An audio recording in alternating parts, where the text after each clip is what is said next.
Avat Hashem, la Gemara ce matin, Sanhedrin 37a. Dit la Gemara, Rish Lakish Amar, Kefelach harimon rak katech, afilu rekanim shebach, meleim mitzvot karimon. Rish Lakish dit, dans le Shir HaShirim, il est dit que Kefelach harimon, tu es comparé comme un morceau de grenade.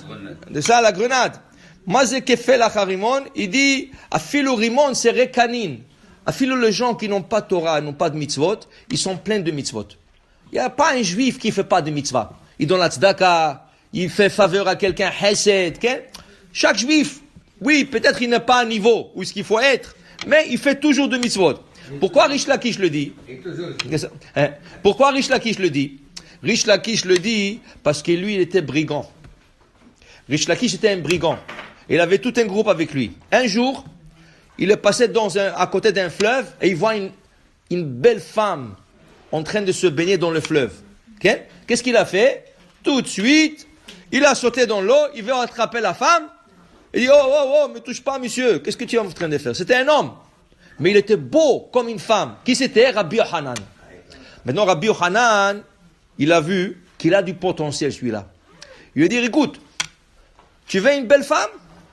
Moi, je vais te donner ma sœur. Elle est plus belle que moi encore. Moi, je suis beau. Elle est plus belle que moi. Tu veux te marier avec elle? Je vais te marier. Tu fais tchouva maintenant. Maintenant, tu fais tchouva, tu promets, tu laisses tout, le bêtise que tu es en train de faire, Shomer Shabbat, on va étudier la Torah. Il dit, j'accepte.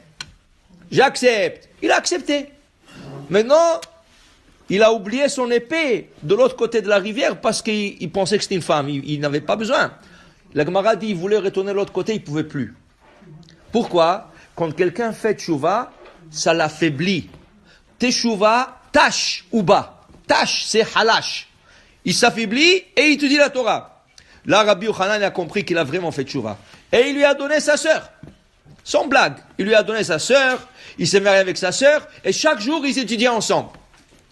La Gemara dit dans Baba Metzia, un jour, ils sont arrivés à un passage. Comment fabriquer une épée?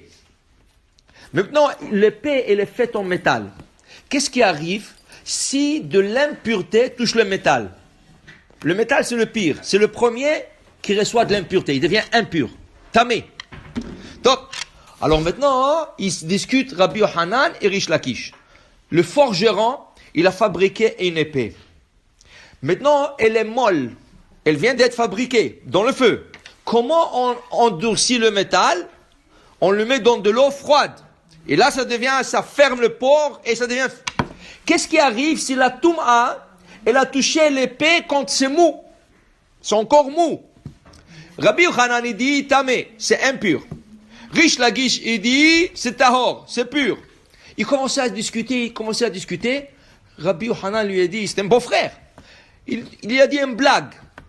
Il a dit, toi, tu dois savoir parce que toi, tu étais brigand, toi. Toi, tu es un bandit.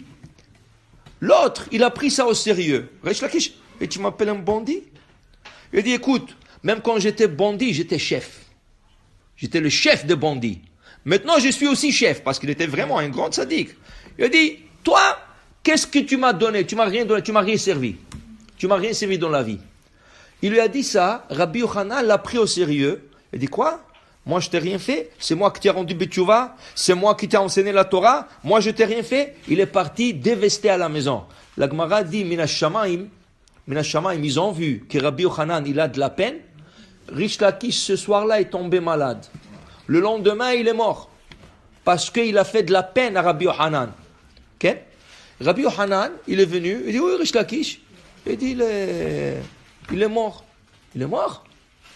Il a commencé à pleurer. Il n'arrivait pas à arrêter de pleurer. Il dit, Rabbi, il n'y a pas de problème, on va t'emmener quelqu'un comme Rish Lakish. Ils ont emmené un rabbin comme Rish Lakish. Non, je ne veux pas de lui. Il dit, pourquoi? Il dit, lui, chaque fois que je dis quelque chose, ce rabbin-là, il m'apporte 24 preuves que j'ai raison. Il dit, je n'ai pas besoin de que j'ai raison, je sais que j'ai raison. Rish Lakish, quand j'ai étudié avec lui, il m'a apporté 24 questions que je n'ai pas raison et j'ai dû répondre les questions à Rabbi Yochanan et je suis devenu un grand chacham grâce à Rish Lakish et je suis devenu un chacham grâce à Rish Lakish. La Gemara dit, il ne pouvait pas se consoler jusqu'à qu'il a demandé aux chachamim prier pour lui pour mourir. Et il a dit la phrase suivante, O havruta, o mituta, ou une partenaire d'études ou la mort. Et il est mort, Rabbi Yochanan. Il ne pouvait pas étudier seul. Il avait de la peine pour Rish Lakish qu'il est mort. Il ne pouvait pas étudier sans lui. Il est mort. Il a demandé qu'on prie pour lui. Ils ont prié pour lui, il est décédé. Alors pour vous dire, Rish Lakish il dit, écoute, même des gens qui font rien du tout, ils sont pleins de mitzvot. Ils font la tzedaka, ils font beaucoup de choses. Alors il ne faut pas dénigrer ce gens-là. Il faut les approcher, il faut leur dire, viens à une prière, viens faire une prière, viens un peu le Shabbat. Okay? Invite-le pour le Shabbat. Alors, il dit Rish Lakish, ce gens-là, il faut les approcher vers la Torah. Il ne faut pas dire celui-là, il voit rien du tout. Non, il faut les approcher. Dit la Gemara, alors Rabbi Zera, avoue ane berionné bishvivute. Il avait des voyous. Dans son voisinage, des voyous. Il fumait, il parlait, il faisait rien du tout. Pas de Torah, rien. Et Rabbi Zera, à chaque fois, il allait, ah mon frère, comment ça va? Ça va, Tzadik? Comment vas-tu? Viens. Qu'est-ce que tu as fait aujourd'hui? Il s'amitiait avec eux. Dit la Gemara, Chachamim était contre Rabbi Zera. Qu'est-ce que tu parles à ce voyou? Qu'est-ce que tu as à faire avec ces voyous? Toi, tu es Chacham, tu es rabbin. Tu n'as pas à parler à des voyous comme ça. Et ils étaient contre Rabbi Zera. Ils étaient contre lui. Dit la Gemara, le jour que Rabbi Zera est décédé, ce voyou-là, qu'est-ce qu'ils ont fait? Ils ont tous retourné avec Tchouva.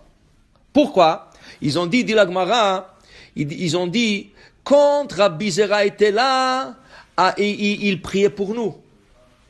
Il étudiait avec nous un peu. Alors ils n'ont pas pensé de faire tchouva parce qu'il y avait Rabbi Zera. Mais la Gemara dit, Adna Aïdna, maintenant que Katina Harir Shake, il n'est pas là pour demander de Rahamim Alan, de prier pour nous. Il dit, qui c'est qui va prier pour nous? Ils ont tous fait tchouva. Qu'est-ce que tu vois? Encore la même chose. Il ne faut pas dire celui-là, il ne vaut rien. Pourquoi tu le juges? C'est pas à toi à juger. Oui, il a la natte, il a des boucles d'oreilles, tout ce que tu veux. C'est un juif. Et il faut essayer de le ramener le plus possible. Alors voilà, Rabbi Zera, il les a ramenés. Et quand il est décédé, ils sont tous fait teshuva. Pour dire que c'est important. Jamais tu dénigres un juif. Il faut le rapprocher vers la Torah. Baruch Adonai le'olam. Amen ve amen.